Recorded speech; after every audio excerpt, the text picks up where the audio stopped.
nós estaremos aqui meditando na palavra do Senhor, e graças a Deus que por nós estarmos juntos, né, tantos acontecimentos, tantas coisas, e o Senhor Ele nos dá o privilégio de nós estarmos juntos. E se você está aqui nessa manhã, é porque o Senhor Ele tem cuidado de você, né? Nós não somos capazes de prover o ar, o oxigênio, né, de fazer com que o nosso pulmão ele funcione.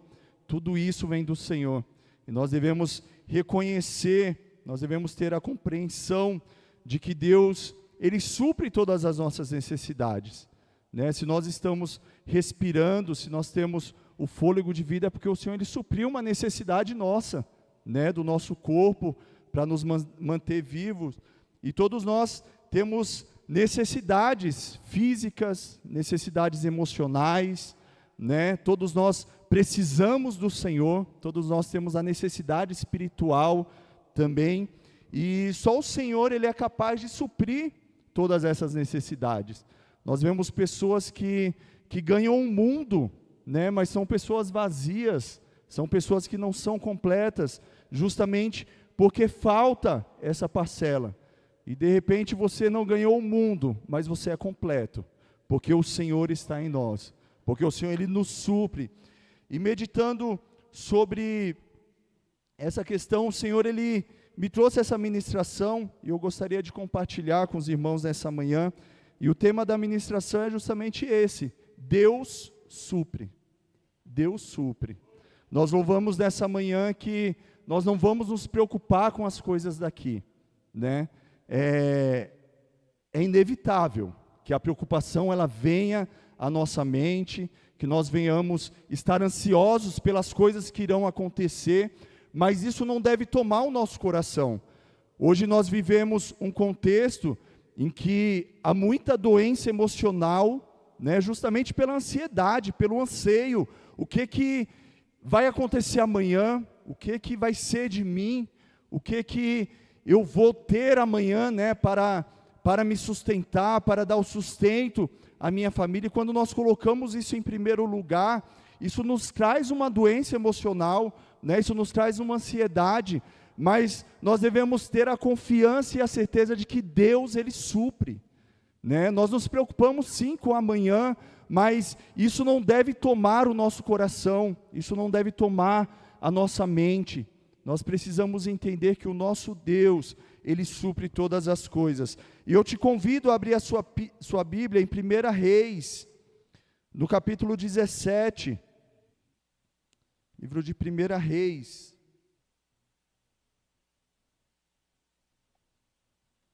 Primeiro Reis, capítulo 17, aleluia. Nós iremos ler do verso 1 ao 6, e depois nós daremos um salto para o verso 14, amém? Glória a Deus.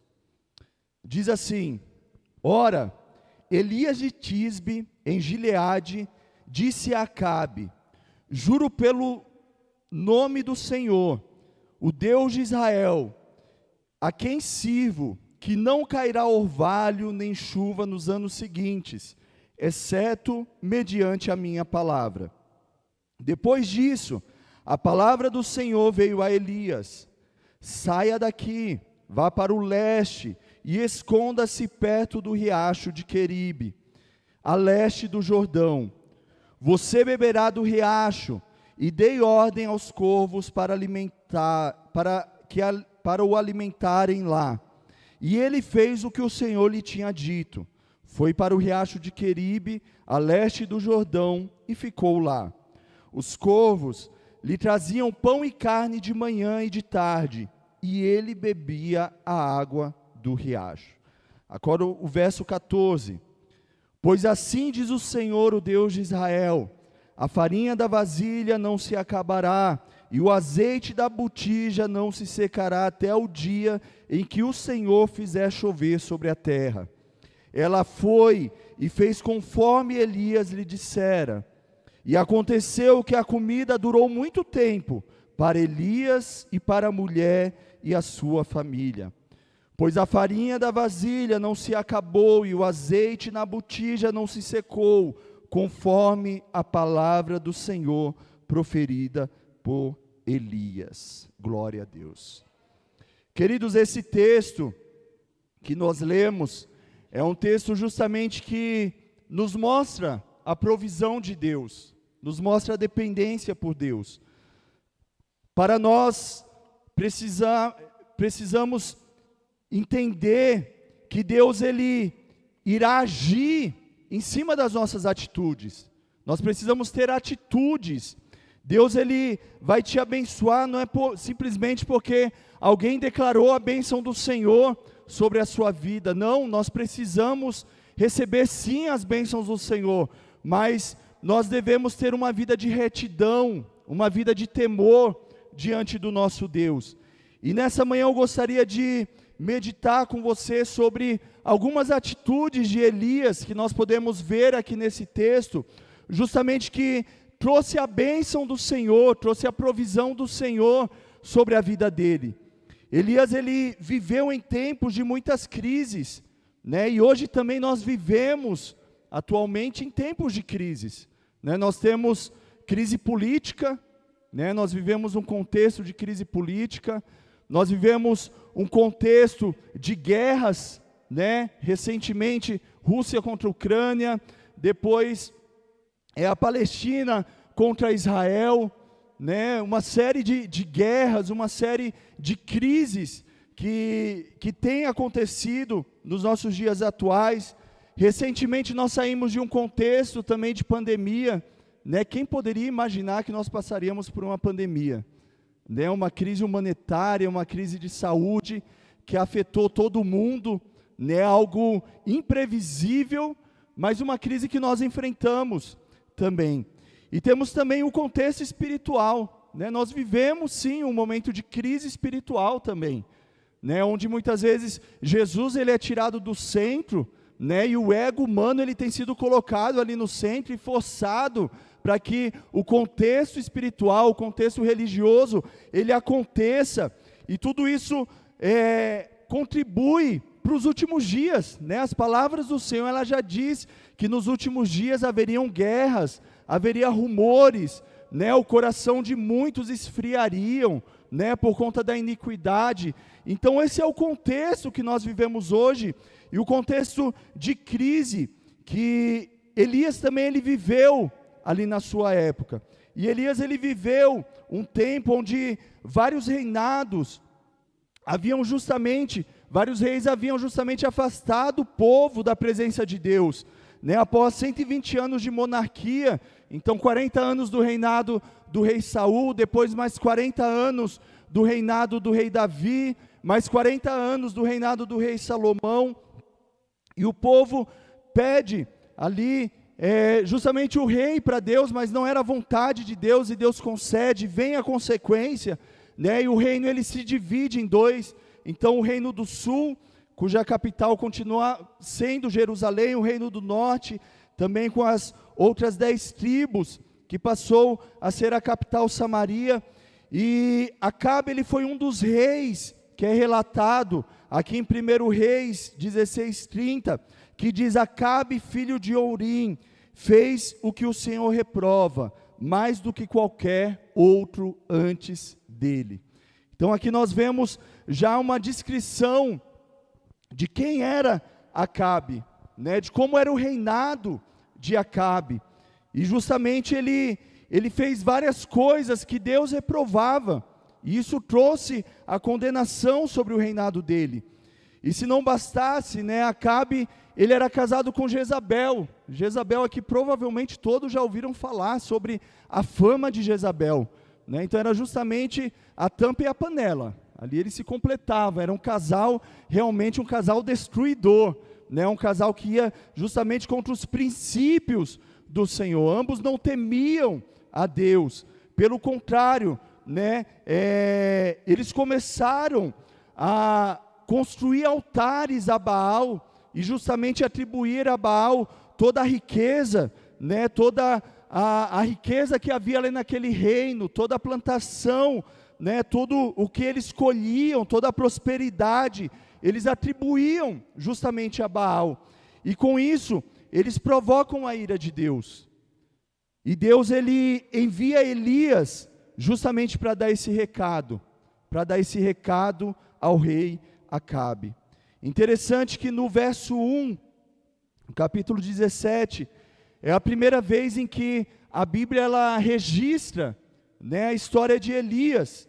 É a primeira vez que Elias ele é citado aqui na palavra de Deus. E não é mencionado nada sobre a vida pessoal de Elias, né, sobre de qual família Elias veio, de qual foi, né, a sua descendência. Simplesmente é citado que Elias, ele era de uma cidade chamada Tisbe.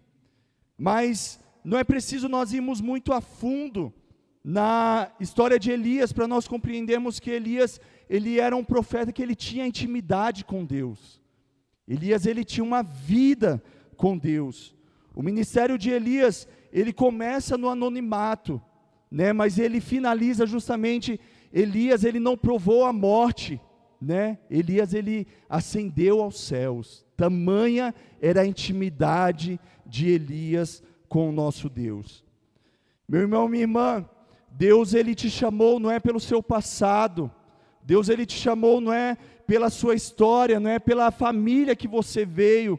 Deus, ele te chamou para fazer uma grande obra na sua vida, e o que importa é o como nós iremos cruzar a linha de chegada naquele grande dia, é o como será a nossa caminhada com Cristo, o como será a nossa vida de intimidade com o Senhor, né? O como será a nossa vida daqui para frente. De repente, o seu passado, ele foi um passado pecaminoso, ele foi um passado onde os seus familiares pecaram, você vem de uma família idólatra, uma família que cultuava outros deuses, mas tudo isso, ele cessa a partir do momento que você entrega a sua vida ao Senhor, e você é um instrumento usado nas mãos do Senhor. Então que o Senhor ele possa usar a sua vida aqui neste mundo, para que o nome dele seja glorificado, assim como Deus ele usou a vida de Elias, que ele venha usar a nossa vida para um propósito específico, né? É muito bom nós vivermos o contexto de igreja,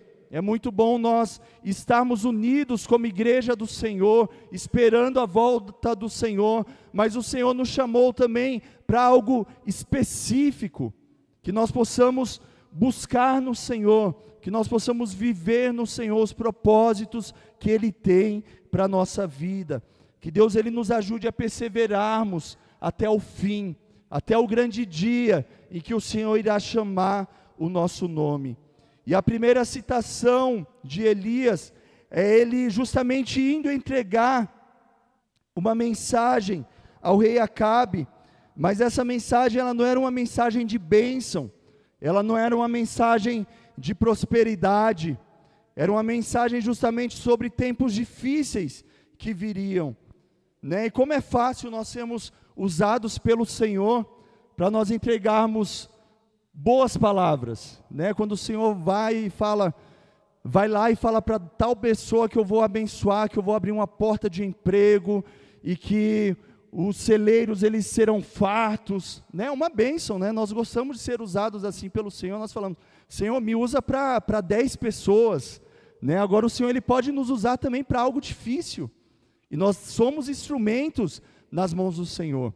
E aqui Elias, ele justamente, ele é utilizado ali, ele é usado pelo Senhor, justamente para entregar essa notícia ao rei Acabe, de que viriam tempos difíceis. E com isso nós podemos entender que Elias, ele era um homem de oração. Aqui é o primeiro ponto que nós devemos aprender com Elias. Elias, ele era um homem de oração. Elias, ele foi um homem tão usado por Deus, que ele é citado tanto no Antigo Testamento, quanto também no Novo Testamento, né? Em Tiago 5:17, diz assim: Elias era humano como nós, ele orou fervorosamente para que não chovesse, e não choveu sobre a terra durante 3 anos e meio. Tamanho foi o ministério de Elias. Elias ele não se limitou ali a ser conhecido, na época em que ele foi usado, em que ele viveu neste mundo. Mas aqui nós vemos Tiago citando Elias, que Elias, apesar de acontecerem essas maravilhas, ele era humano como nós, e o Senhor ele pode operar maravilhas através da minha e da sua vida. Nós somos humanos como foi Elias, e nós devemos nos colocar na presença do Senhor. E antes de ir adiante do rei Acabe, Elias, ele orou fervorosamente, né? Não há possibilidade de nós sermos usados pelo Senhor, de nós sermos instrumentos nas mãos do Senhor, se nós não tivermos uma vida de oração. A oração, ela nos aproxima do Senhor, a oração, ela nos torna íntimos do Senhor. Como você vai ser íntimo de alguém que você não conversa, né? A intimidade, ela vem justamente com o relacionamento, ela vem com a conversa, ela vem com o partilhar, né? Com o dividir, e a oração, ela é justamente isso. A oração, ela nada mais é do que nós conversarmos com o nosso Deus, do que nós termos um momento com o nosso Senhor, nós temos um momento com o nosso Deus, nós partilharmos, sim, as nossas aflições, as nossas dificuldades com o nosso Deus. Ter uma vida de oração é algo prático na vida cristã, né? Nós não podemos ser cristãos se nós não tivermos uma vida prática de oração, né? Se nós não orarmos ao Senhor. Com Elias nós aprendemos que para viver a provisão de Deus, a primeira ação que nós devemos ter é justamente a oração. Deus ele nos abençoa, Deus ele supre todas as nossas necessidades.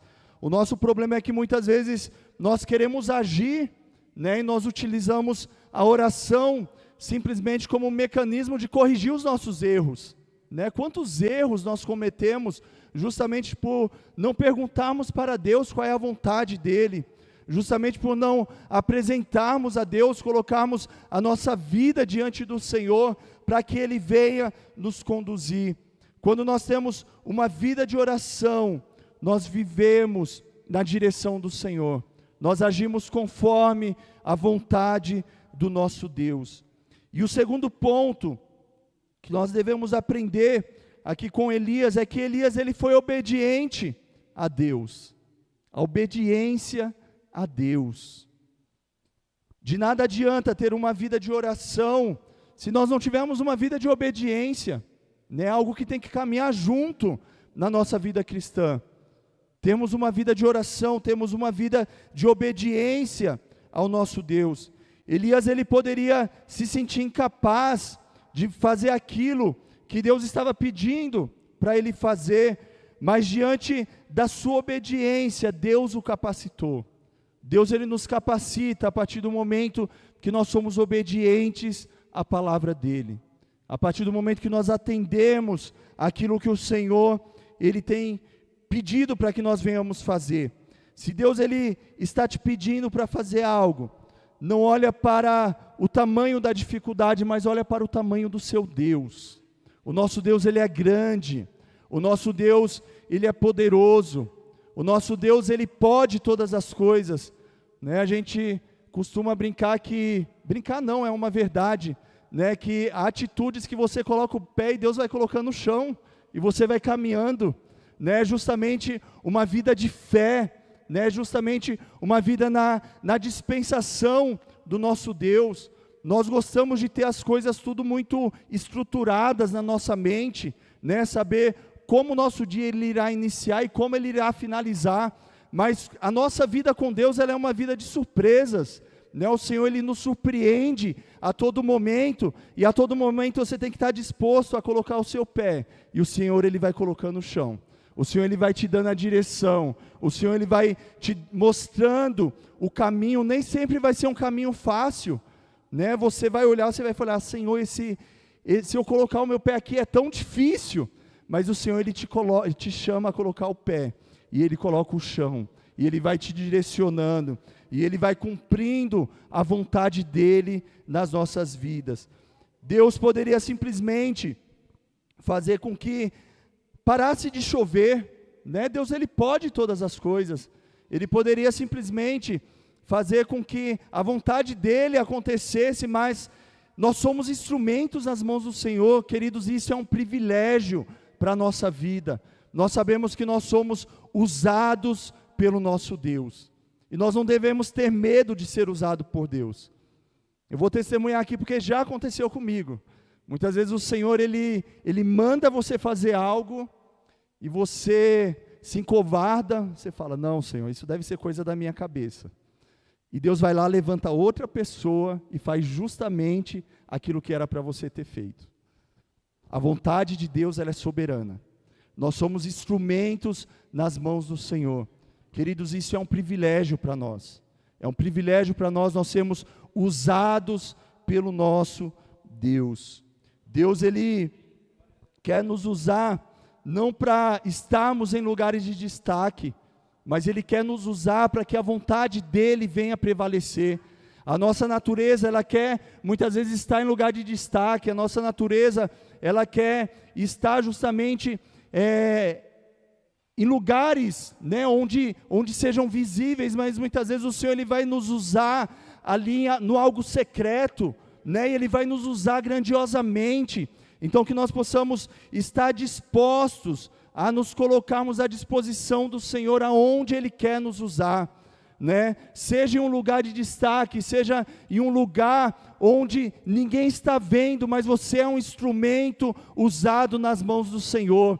E o Senhor muitas vezes Ele te usa ali no secreto de uma forma muito maior do que usa quando todos estão vendo, né? O nosso Deus, Ele não segue os padrões deste mundo, né? O que é o sucesso para o nosso Deus é totalmente diferente do que é o sucesso aos nossos olhos, do que é o sucesso aos olhos dos homens.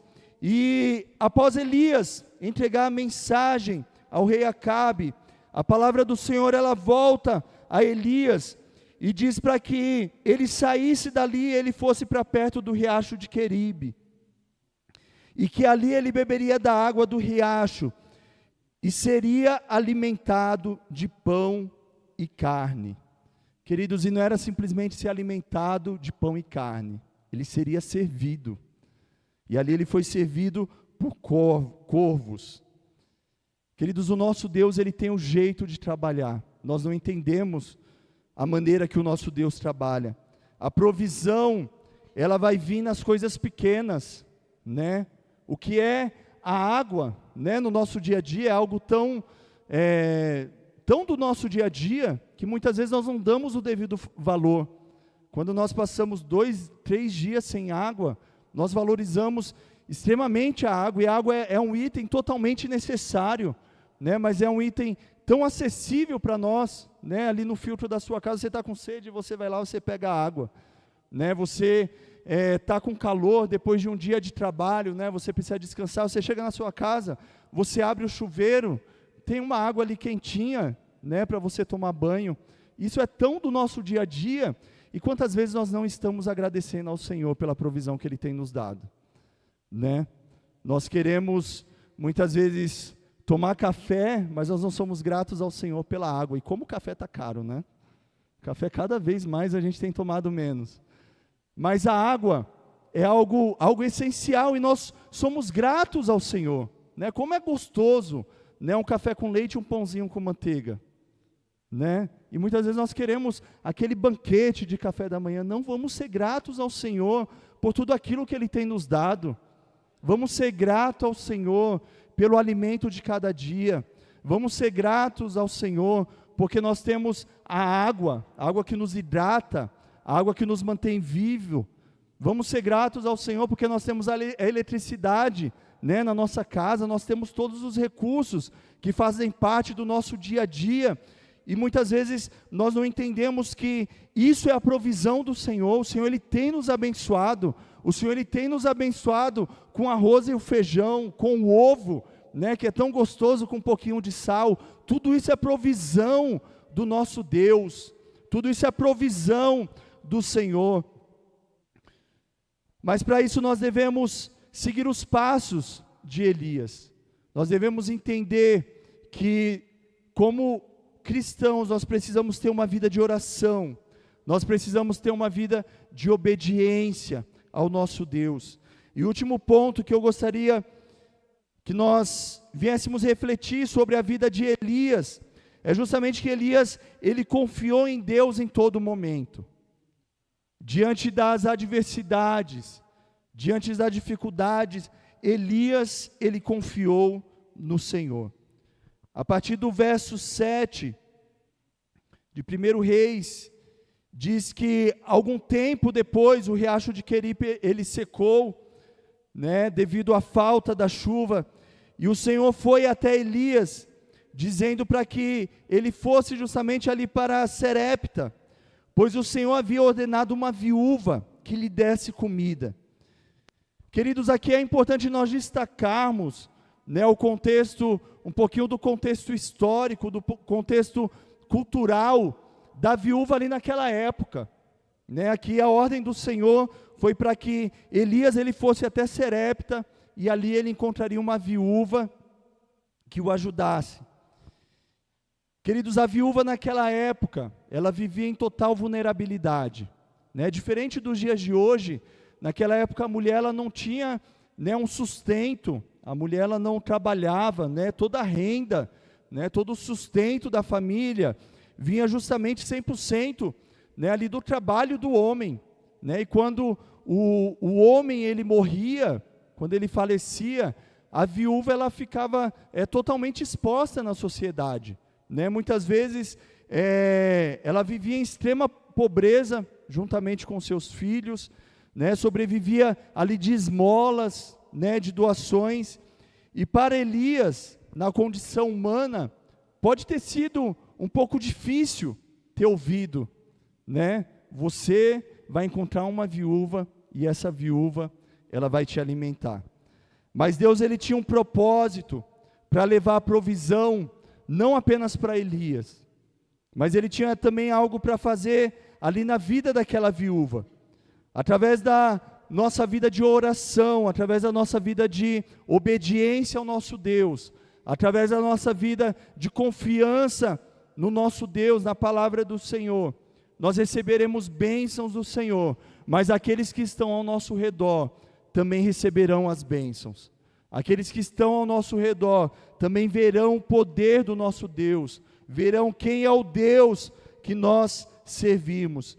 E Elias ele chega ali em Sarepta, e ele encontra uma viúva apanhando gravetos, e ele pede a ela um pouco de água, e a viúva ela vai, quando ela vai buscar água, Elias ele pede também um pedaço de pão àquela mulher, e aquela mulher ela responde a Elias, e é muito interessante a forma que ela responde, porque ali ela já identifica quem é Elias, e ela diz: juro pelo teu Deus, juro pelo teu Deus. Elias ali naquele primeiro contato com aquela mulher ela já foi capaz de entender quem era o Deus de Elias, e ela diz: juro pelo teu Deus, que não tenho um pedaço de pão, só um punhado de farinha e um pouco de azeite. E aquela viúva ela admite a situação tão difícil que ela estava vivendo, e ela admite que aqueles gravetos que ela estava apanhando era justamente para que ela viesse fazer ali o fogo, viesse fazer ali um bolo com aquela farinha e com aquele azeite, e aquela seria a última refeição daquela viúva juntamente com o seu filho. E Elias ele poderia muito bem ter tido pena da situação daquela viúva, mas Elias ele atende a ordem do Senhor. Ele sabia que se Deus ele prometeu, se Deus tinha enviado ele ali diante daquela situação, Deus ele se responsabilizaria diante da situação, não só da situação dele, mas também da situação daquela viúva. E eu e você, nós devemos confiar e saber que o nosso Deus, ele é poderoso. O nosso Deus, ele é um Deus da provisão. O nosso Deus, ele é um Deus que pode todas as coisas. Então, se Deus, ele te falou para você ir, Deus, ele vai se responsabilizar. Se Deus, ele tem falado para você ficar, porque Deus, ele vai se responsabilizar. se Deus ele tem te dado uma direção que aos seus olhos é algo totalmente impossível, vá, porque o Senhor, Ele está com você, porque o Senhor, Ele se responsabiliza. Você coloca o pé e Deus vai colocando o chão, Deus ele vai te dando a direção. E Elias diz para aquela viúva que ela não precisava ter medo, que ela fosse e ela preparasse um bolo para ele, e depois também preparasse algo para ela e para o seu filho. E aqui eu vejo que aquela viúva, ela realmente sabia quem era o Deus de Elias. Aquela viúva, ela poderia simplesmente para se livrar daquela situação, ela poderia ir e não voltar, mas aquela viúva não. Ela vai e ela atende a ordem que Elias dá. E ela diz no verso 15, no verso 15 diz assim: ela foi e fez conforme Elias lhe dissera. E aconteceu que a comida durou muito tempo para Elias e para a mulher e sua família. Interessante que provavelmente aquela mulher, ela teve tanta comida que ela dividiu com a sua família. Então não simplesmente deu para ela e para o seu filho, mas aqui o texto diz que deu para aquela mulher e para a sua família. E a partir do momento que nós temos uma vida de oração, a partir do momento que nós temos uma vida de obediência ao nosso Deus, uma vida de confiança no Senhor, nós recebemos a provisão do Senhor. O Senhor, Ele supre as nossas necessidades. Nós seremos canal de bênção também na vida daqueles que estão ao nosso redor. Nós seremos canal de bênção na vida da nossa família, a partir do momento que nós obedecemos ao Senhor. Deus, Ele supre todas as nossas necessidades. Deus, Ele supre tudo aquilo que nós precisamos, querido, e como o nosso coração é enganoso.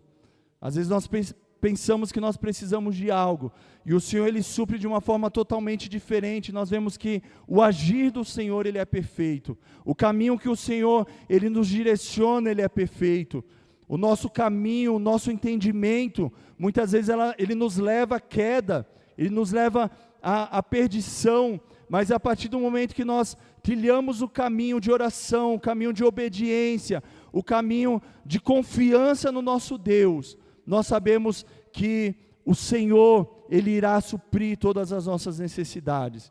O Senhor, Ele vai fazer a obra dEle na nossa vida, mas Ele vai fazer a obra dEle também através da nossa vida.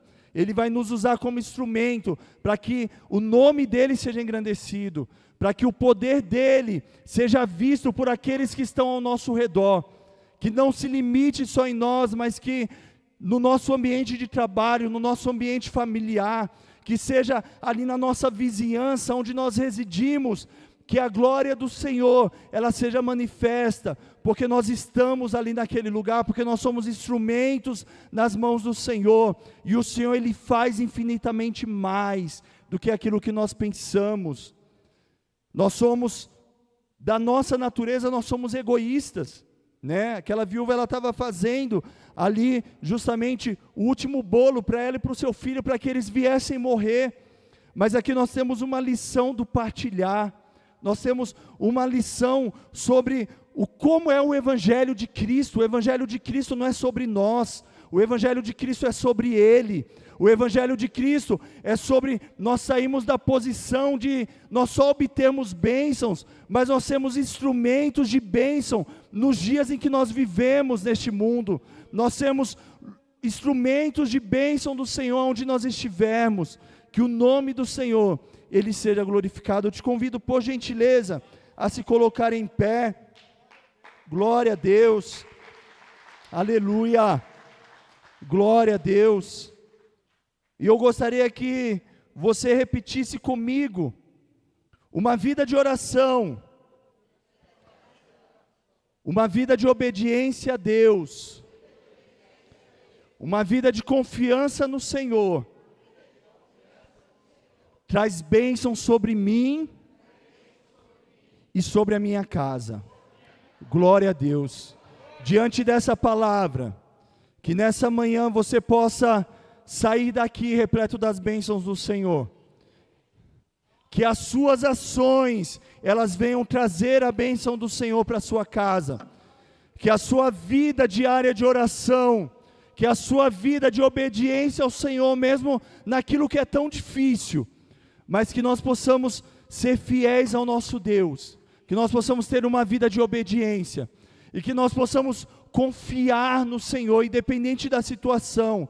Talvez você esteja vivendo uma vida de escassez, pode ser escassez financeira, pode ser uma escassez emocional, onde você não tem ânimo, onde você que está nos assistindo, você não consegue sair da sua cama. De repente você está vivendo até uma escassez espiritual, onde você veio aqui nessa manhã dizendo: Senhor, só resta um pouquinho de farinha, Senhor, só resta um pouquinho de azeite, mas o Espírito Santo de Deus, Ele está aqui nessa manhã, e Ele diz que diante desse pequeno bocado, o Senhor, Ele vai fazer uma grande obra na sua vida. Diante desse pequena farinha, desse pequeno azeite, o Senhor, Ele vai fazer uma grande obra na sua vida. Então que essa manhã seja uma manhã de renovo do Senhor. Que nessa manhã, de repente, se você está fraco espiritualmente, que o Senhor, Ele venha trazer o renovo sobre a sua vida. De repente, uma situação financeira, onde você não enxerga uma saída, e você fala: Senhor, é tão pouco, o Senhor há de fazer grande coisa, para que o nome dEle seja glorificado, para que o nome dEle seja exaltado. Eu não sei se há entre nós alguém que ainda não entregou a sua vida ao nosso Senhor e Salvador Jesus Cristo, mas eu não posso encerrar sem te fazer esse convite.